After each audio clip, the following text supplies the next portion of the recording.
G'day guys and welcome back to episode 47 of the Bradley J. Driver Experience. I'm your host, Bradley J. Driver, but you can call me Brad. You can call me the pilot, the man in charge. You know what? Stand atop of your table and chant, "Oh, Captain, my Captain." If it sits well with you, it sits well with me.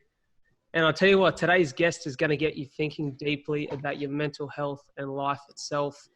Before I introduce him, I want to give you a quick reminder about my event on December 12th. It's 42 for CF.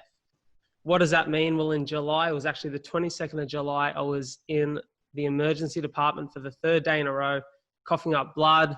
My cystic fibrosis had presented a little hurdle for me to overcome, and I decided in that moment that was the best opportunity to show the power of a positive outlook on life and just a great work ethic. So I decided that before the end of the year, I'd run a marathon for Cystic Fibrosis Australia. Within the space of 6 weeks, I'd conquered 25 Ks. I conquered my first 30 yesterday, and we're on that train. We're moving in the right direction for December 12th.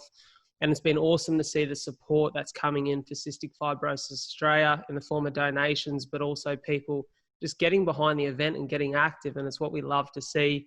This is literally changing the lives of young kids with CF who've been able to follow on and see that there is more to their life than the condition they were born with, that they're in control of it and they can achieve anything they want to in life with a great outlook. So I ask you all to get behind this event. It means the absolute world to us. You'll see in the show notes, we've got a donation link. All that money goes to Cystic Fibrosis Australia for the research, development and advocacy of literally life-saving drugs here in Australia. So it means the world to me if you could get behind it and get out there and get active. You know, your health is the greatest thing you can ever have in your life, and you've got one body, so look after it. But enough about that, and on to today's guest. If you're on socials, I'm sure you've heard of the man, Sam Webb. He's the co-founder of Livin, the organization. That's Livin, as Matthew McConaughey would say. And these guys have got an awesome story and just an unbelievable mission statement behind this organization.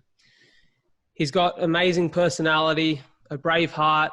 If you enjoy a bit of time in front of the telly at night like I do, you may recognize him from Survivor. And I've heard so many amazing things about this guy and the work he's doing. And we're going to hear about it all here today. So ladies and gentlemen, without further ado, I want to introduce Mr. Sam Webb. How are you, brother? Mate, Bradley, thank you very much for the warm introduction. I'm very grateful to be here today. Very grateful to be on the podcast with you today, and great work on your behalf, man, spreading the CF message far and wide into your own communities. I think that's a testament to what you're doing, and it's great to hear that, mate. And I wish you all the very best for your marathon, and well done on the 30-kilometer milestone, man. That's amazing. That's some good hours under the feet, man, and not everyone can do that, so well done. Mate, I appreciate it. I'll tell you what, actually, funnily enough, on the run talk, it was probably a couple of weeks ago after I just announced you were coming on the show, I was looking at your story, and you said, I'm going to head out and have a real crack at a 5K, getting a good time. And, you know, I thought, might go sub 20. He looks like a fit guy. And, bro, you ran 17-something. I was like, this guy's an animal. Mate, I've been training pretty hard, mate. I like to... You know, exercise is right up there on the top of my to-do list for when it comes to self-care and looking after my own mental health or wealth, so to speak. And I've been working. I'm in an accountability group actually, who we all keep each other accountable on these 5K, and it was a challenge for that month. And mate, yeah, my first time at the start of the month, I think I was running about 4 minutes 19, 4 minutes 18, I think, somewhere around that for the kilometer over the 5K. And then, my faster time, which I had to beat, was at the end of the month. And I surprised myself. Absolutely. I ran in the threes, mate. I was flying, but, mate, it felt good. But those long distance runs that you're doing, man, they're a whole different beast altogether as well. Yeah, just time on the legs, bro. Time on the legs. But look, let's have a chat about everything you're doing. And you are doing a lot of amazing things, I should say. And, you know, most people will know you from Livin.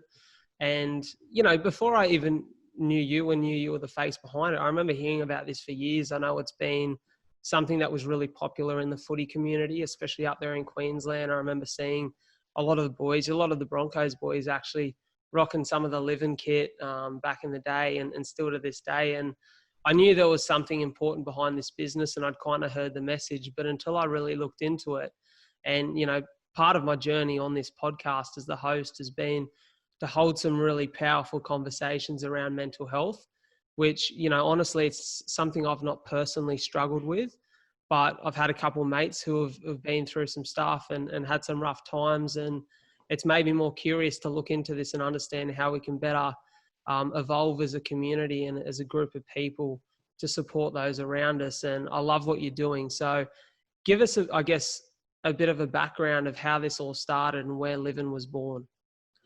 Mate, yeah, absolutely. And for those of the people who are listening that have never heard of Livin before, I'm going to take this moment to give you a little bit of backstory as to how it all began and why it all began. Is probably the most important part of it all. We lost a very dear friend in the name of Dwayne Lally on September 15th of 2013.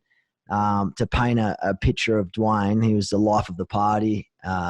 From an outside looking in, you know, he had it all together, so it seemed, you know, very talented at sports, you know, he had a great friendship circle, an amazing family, and a really, really healthy, you know, good community around him. And Dwayne suffered with depression and bipolar disorder for a number of years. And like a lot of us young guys, we hide the pain extremely well. And, you know, Dwayne was a master at that. You know, only very few people in his circle or in his life really knew to the extent as to how serious his mental health struggles and battles were. And I was on the receiving end of a conversation the night of September 14th, 2013. And I was at a party at Dwayne's house, actually having a barbecue, watching some football. And it was a fun night. There was a fair few people there, and a very long story short, Dwayne and I had a conversation that evening around, you know, his particular situation from a mental health perspective. And, you know, he opened up to me that night and shared with me on a deeper level something that I didn't even know what to say. You know, he told me that he'd tried to take his life twice before, and I didn't see that coming at all. It was the last thing I would have ever expected from my good mate, and the life of the party, the guy that's always on, the guy that's always making other people happy. He's always up for a good time. I really didn't know what to say. And although I'd had my own mental health battles prior, and I've, you know, mental illness is something that's close to my heart, both personally and through my family. I still couldn't pick out the warning signs and symptoms. I'm not an expert, you know, I'm a mate. And I thought I listened as best as I possibly could have. And I thought I said everything that I possibly could have said. And Dwayne, being Dwayne, the man that he was, reassured me that life was great. And from that moment onwards, everything looked bright and promising. And, you know, I remember him reassuring me he'd never do that again. You know, he's in a great place. He knew he had an amazing network. He said he would reach out to me if he was ever suicidal. And I remember his last words were, Bradley, to me, the last words that Dwayne said to me that night was, "Don't worry, Webb, I'm fine." That were the last two words that I heard from my good friend that night. And I didn't realize that moments later that he was going to go off to take his own life. And that was the last time I saw Dwayne in living proof. And the impact that Dwayne's life had an entire community was life-changing. And I realized that for a lot of people, that mantra, "I'm fine," masks a lot of pain for a lot of people. So Casey and myself started living in Dwayne's honor. And it sort of grew from there. And I'm happy to share about the ins and outs, how it started, where it started, who was behind it, and all that sort of stuff. But it's all centralized around breaking the stigma around mental health through you know, having good conversations like we are right now, talking about stuff on a deeper level that we can connect with, and not being worried about, you know, judgment or stigma or feeling like you're less than, you know, because everyone fights battles for the most part that not a lot of people know about. And Dwayne's death was a wake up moment for me in particular. And I realized, you know, for myself in particular, that I had to make some changes in my own life, you know, me being here today and sharing my journey and my story. And hopefully we can keep spreading that message and saving more lives. It's unfortunate because it's sort of the pain and the understanding that we all unfortunately have at the moment. You know, 2020 has been one of those years where I know, especially here in my local area in the Wollongong Illawarra region, we've had a lot of young people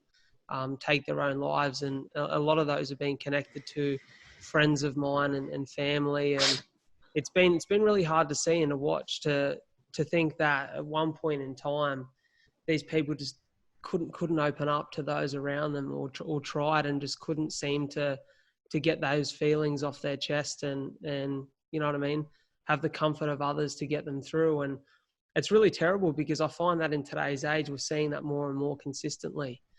And one thing I've loved is seeing, you know, people like yourself start to open up the conversation, share their own experience. I think sharing your own experiences and your own struggles really allows others to open up around you. So, mate, I'll give you a lot of credit for that. But, you know, it's kind of the story we've all come to know, you know, a guy like Dwayne, who's so happy and so bubbly, one of those characters that you'd never expect, is kind of the people that tend to hide it the best. And it's obviously taken you guys on to do big things from there. And I know, you know, I heard some of the origin story in the first episode of your podcast, where you spoke about, you know, how you began with the organization. It was sort of to sell a bit of merchandise and raise money for mental health at first, wasn't it? Yeah, it was, mate. Well, at Dwayne's wake, we'd had t-shirts done up for Dwayne, and it had his face on there, and it had one of his favorite song quotes out of Xavier Rudd's song, Follow the Sun and the Birds, I think, along those lines. And we got them printed up, and every single person, you know, Dwayne, you know, celebrated in style and in his honor, and everyone was wearing the t-shirts. And then, you know, we went to donate that money back to Dwayne's family to help support some of the costs around his funeral service and everything else, and put it to good use. They sort of said, said, Sam and Casey, here, you guys keep the money and do what you think's right with it, and try and make something happen from it. So, you know, long story short, Dwayne always used to say, we're living, man, we're living. It was one of his, you know, life mantras.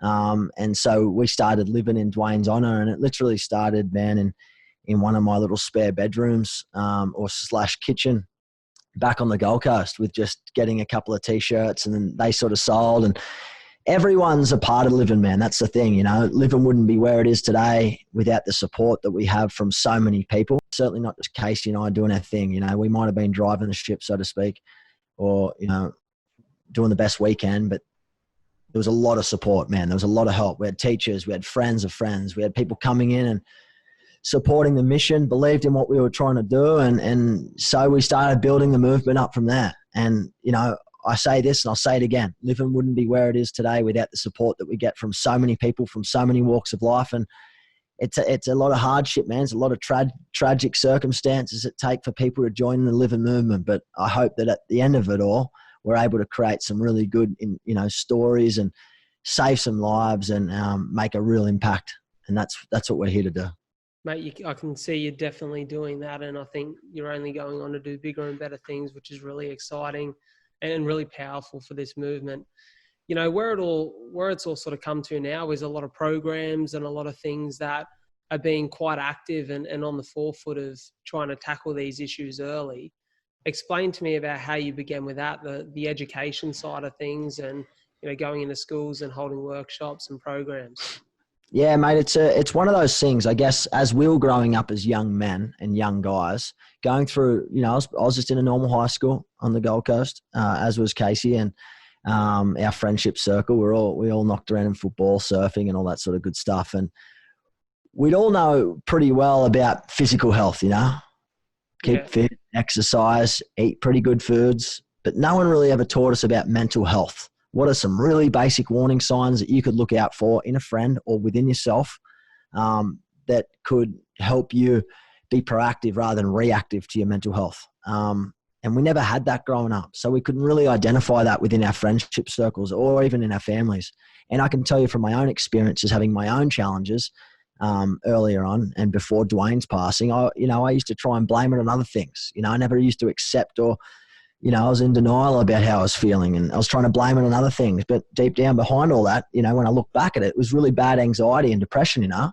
And the workshops sort of stemmed from that. We wanted to give back to young people what we didn't have growing up, that we feel if we were armed with, we could have made a real change. Maybe the outcome could have been different with Dwayne and a lot of the other stories that we hear time and time again, as you mentioned.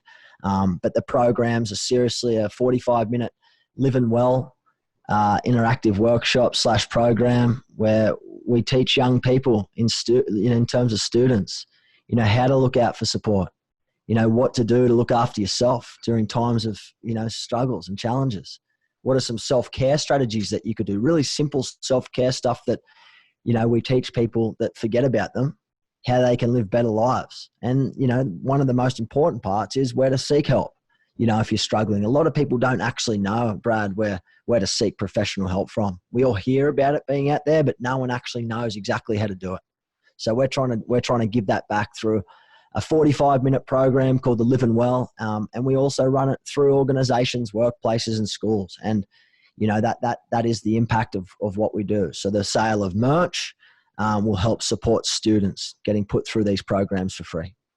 I love that, mate. And I think, with anything in life, the earlier people are taught and the earlier people become comfortable with their own body and their own health and their mind, the easier it is to have those conversations as they get older. And, I'm 24. I'm not sure how old you are, Sam, but I know in my youth, in my school days, it was kind of taboo. You didn't really talk about mental health. It wasn't a conversation that ever really come up or was ever present.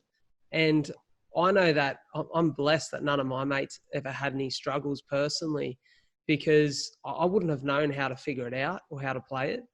And I think as I've gotten older, that conversation has become a little bit more comfortable. And I'm blessed now that I'm just in a circle of amazing mates who are really comfortable opening up to each other and are checking in on each other on a really close level all the time. And mate, I'm blessed to have that support, but I know everyone doesn't. And I think that's why it's an amazing initiative that you have going on there. Talk to me about, origins within Australia. You're an Aussie boy, and you may have spent, I think I may have heard you spent some time in the US earlier on in your life. And Yeah. Now.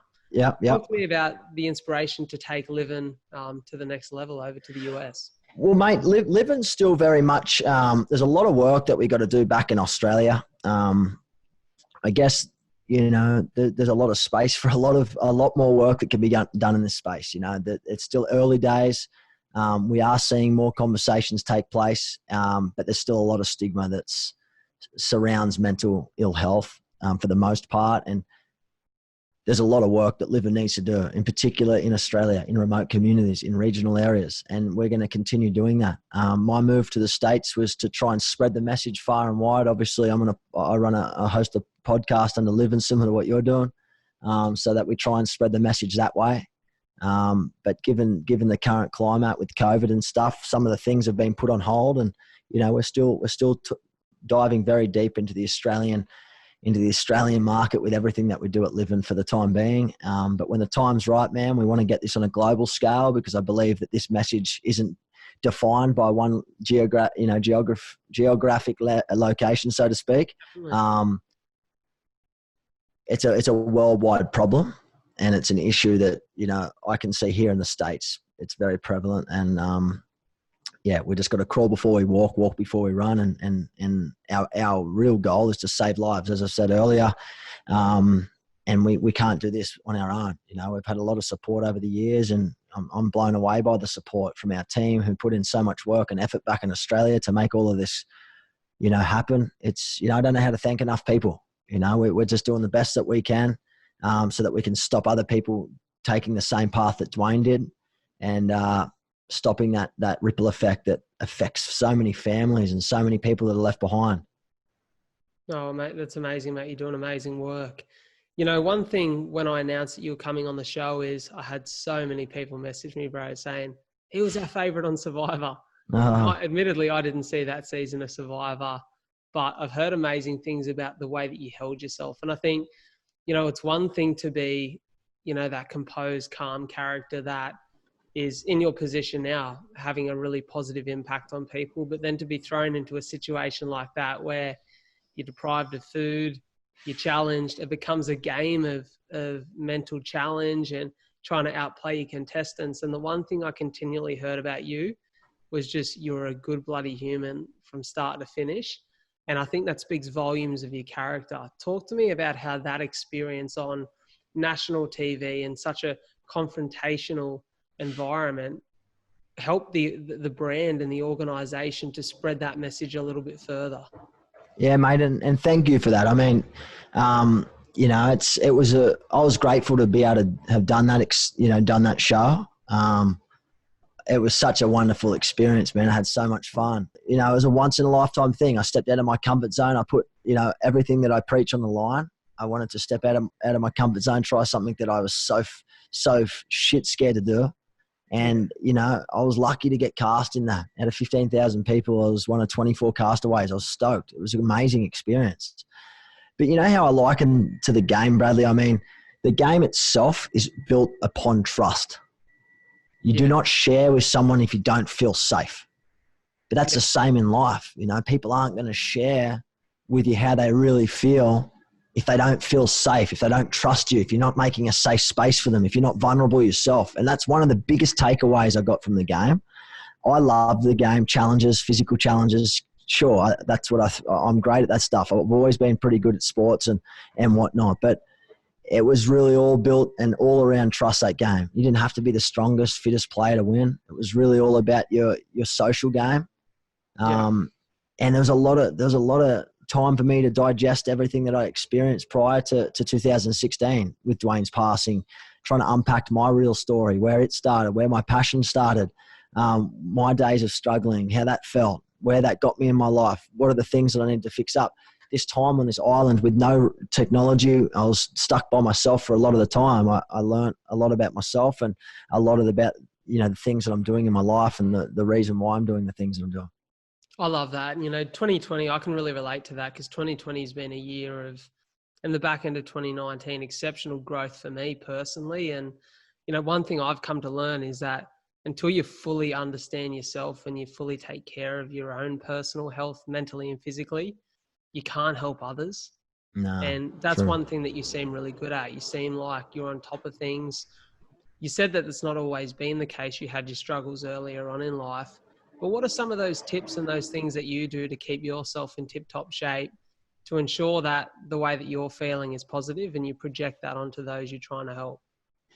Mate, it's a really, really good question, and it's a timely one because, you know, we all go through our ebbs and flows of life. You know, I'm not talking about mental illness like 100%. I'm talking about trauma, experiences in life, whether it's breakups, whether it's financial problems, whether it's relocating to a new country, whether it's just having a really bad week. We all have shit in our life that we have to deal with.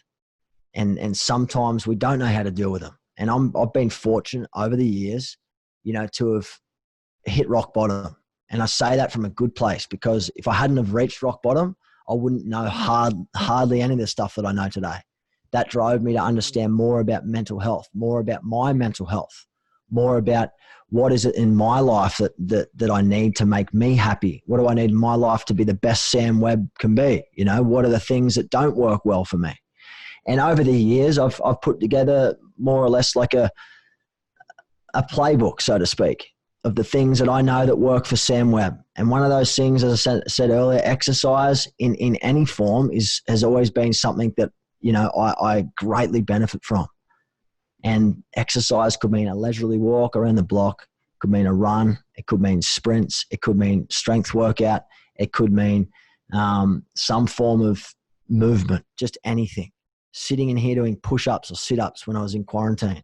Exercise at my top of my to-do list. But on top of that, you know, I realized that, you know, I had to get 8 hours of sleep every night because I realized if I was getting bad sleep, I couldn't perform at my best. It used to affect my days. I used to be in a mood and I wasn't my best self. So sleep's really important. I ended up cleaning up my healthy habits in terms of what I eat and what I consume in my body. It's just as important, you know, consuming clean foods as it is, you know, consuming clean media and detoxing from social media and everything else. I put my phone away at certain times of the night and I don't look at it until the certain times of the morning. And they don't sleep, you know, they don't sleep next to me in my room by any means. Like little things like that I've realized that work for me, but what works for me doesn't work for everyone. So I always tell people, just work and try and find the things that fit you and make you feel good. And if it works, stick to them. And you know what, man? It's sometimes throughout the journey, some of the things that have been working for me over the last few years have stopped working for me. Yeah. So I've had to really change that. And I've had to now step out of my comfort zone again. I've had to try new things. I'm reading the Bible. I've never been into the Bible in my entire life. Yeah. It's been something that my girlfriend's got me on and made them open-minded. I find a level of peace in that. It's new for me. I learn that and read that every morning.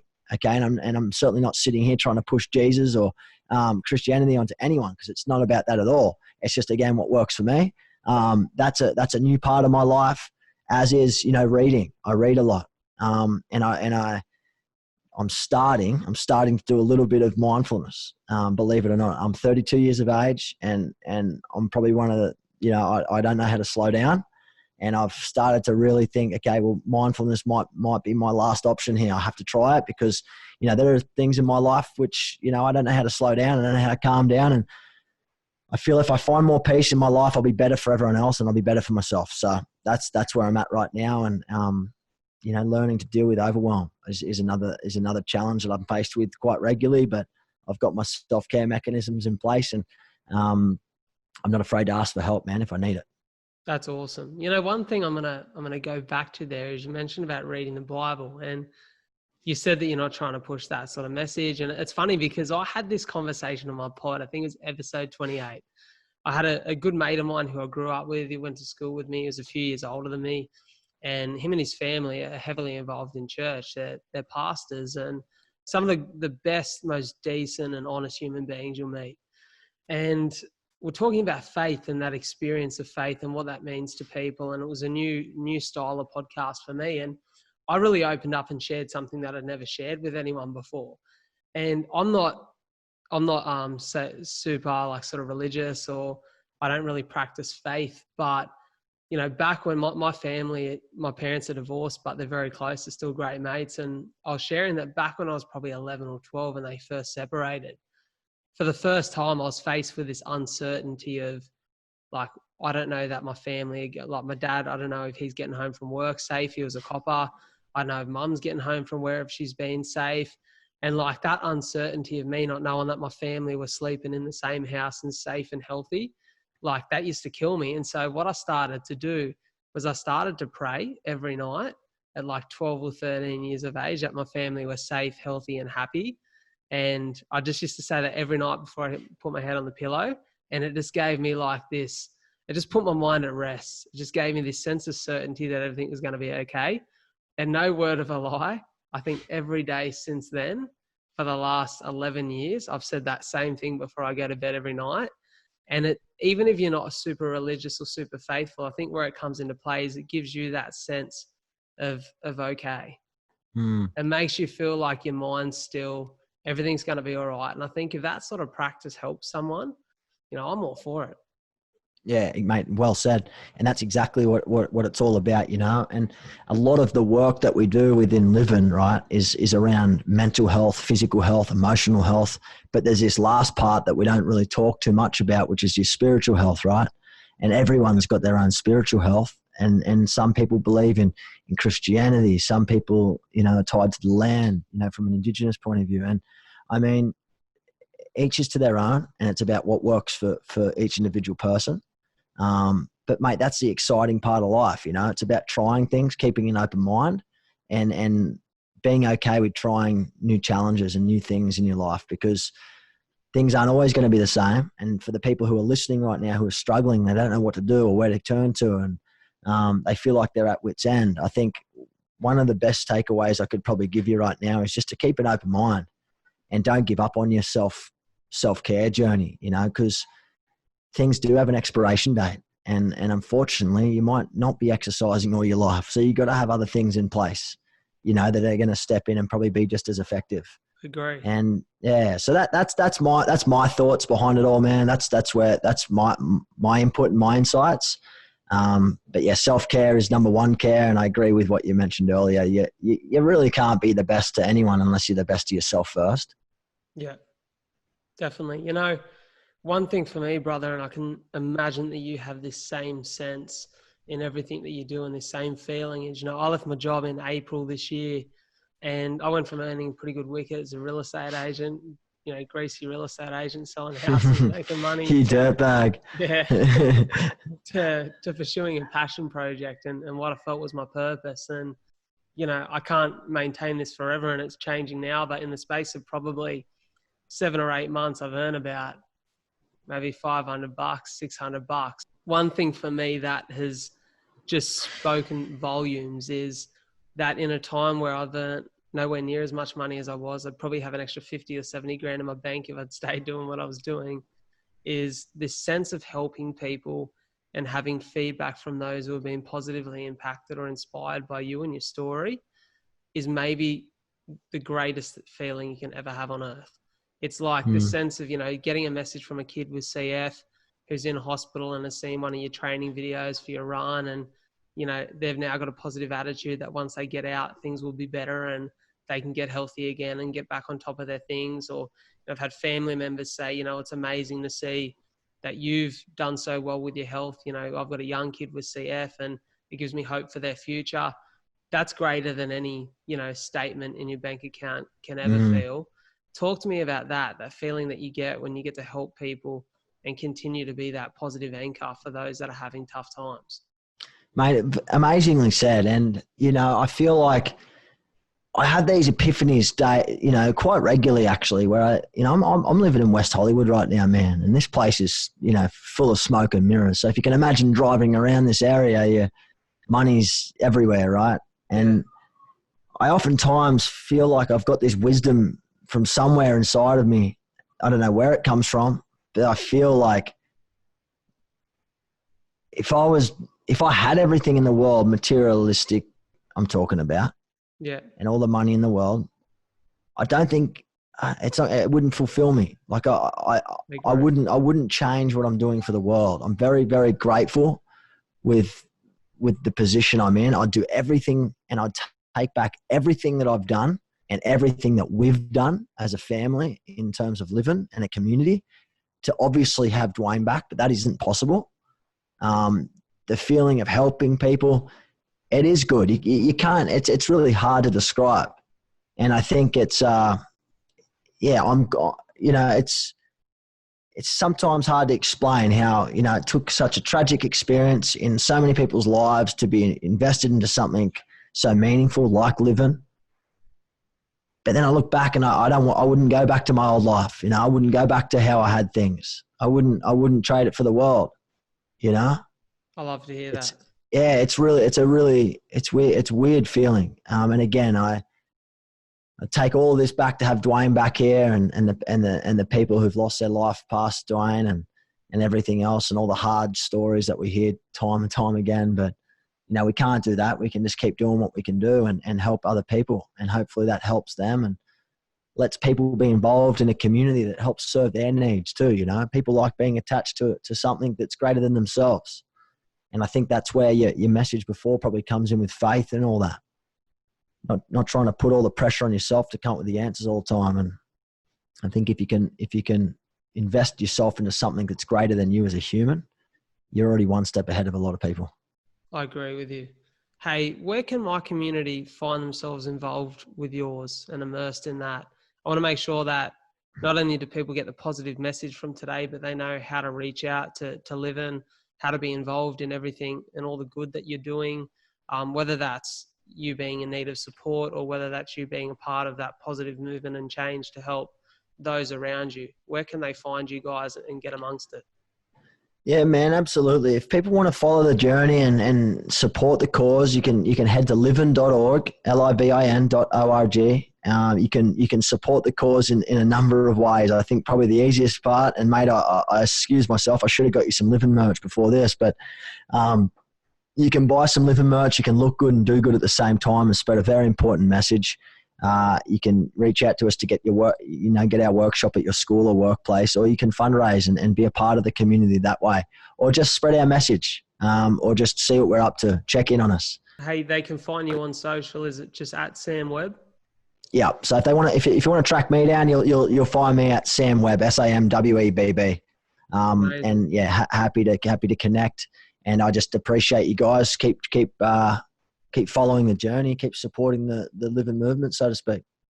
Bro, in my short time following you, it's been an absolute pleasure. You're doing amazing things, and I'm excited to see not only all the great you achieve in past and in the present, but what the future holds for you and for Livin as an organisation. I think there's big things on the horizon, and I'm excited to see that Aussie message and that Aussie spirit go big over in the US. Sam Webb, it's been an absolute pleasure to have you on the show, brother. and I look forward to following on. Thanks, mate. Take care. All the best with your projects too, mate. You should be proud of everything that you're doing and the message that you're spreading throughout your own community. And I can't wait to connect with you soon and hopefully get you on our podcast and create a bigger movement together. That'd be an awesome pleasure, mate. I really appreciate it.